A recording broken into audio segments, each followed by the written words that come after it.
to flee London, not only to hide from their creditors, but to escape the unrelenting scorn of society. They would be barred from their clubs and excluded not only from the pleasures and privileges of their class, but from any prospect of repairing their fortunes through advantageous marriages. In the end, perhaps, they would come to believe in ghosts. It had been 5 years since Catherine's death. So much time had passed that the 3 debauched rakes who'd been responsible must surely believe themselves safe. They'd probably forgotten the events of that night. The letters with the seals inside would shatter their certainty that the past was as dead as the young woman they had destroyed.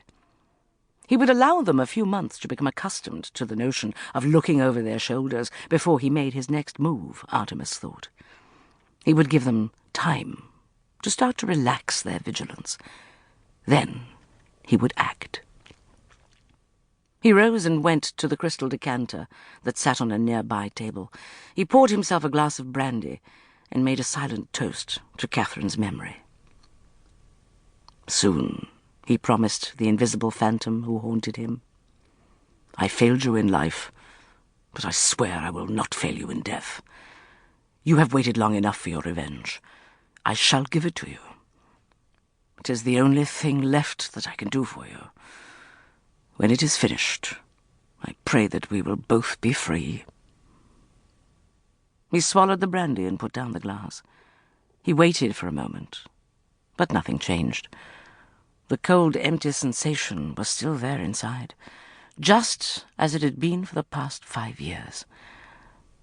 He did not expect to ever know true happiness. Indeed, he was certain that such lightness of feeling was not possible for a man of his temperament.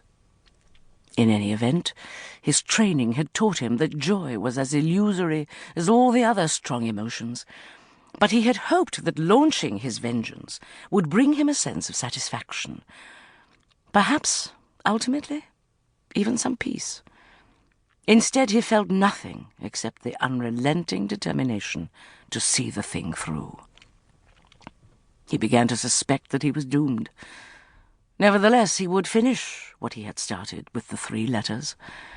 He had no choice. They called him the Dream Merchant. He would show the 3 rakes who had murdered Catherine that he could sell nightmares.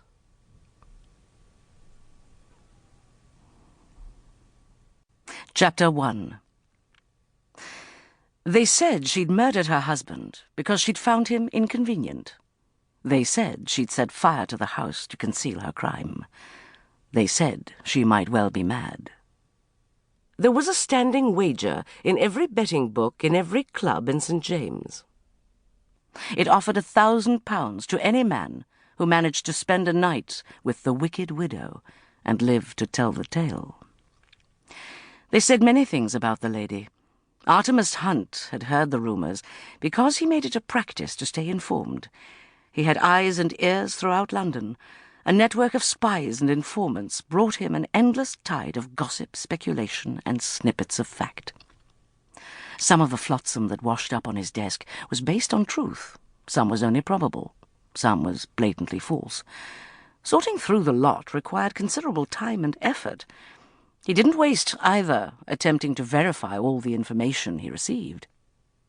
Much of it he simply ignored, because it did not affect his very private affairs. Until tonight, he'd had no reason to pay close attention to the gossip that swirled round Madeline Deveridge. Whether or not the lady had dispatched her husband to the next world had been of no particular concern to him. He'd been occupied with other matters. Until tonight, he'd had no interest whatsoever in the wicked widow. But now, it seemed, she had developed an interest in him. Most would say that was an extraordinarily ill omen. He was amused to discover that he found it to be quite intriguing, one of the most interesting things to have happened to him in a long, long time, which, he thought, only went to show how very narrow and circumscribed his life was these days. He stood in the night-shrouded street and contemplated the small, elegant carriage that loomed in the fog. The vehicle's lamps glowed eerily in the mist that seethed and foamed around it. The curtains were drawn shut, concealing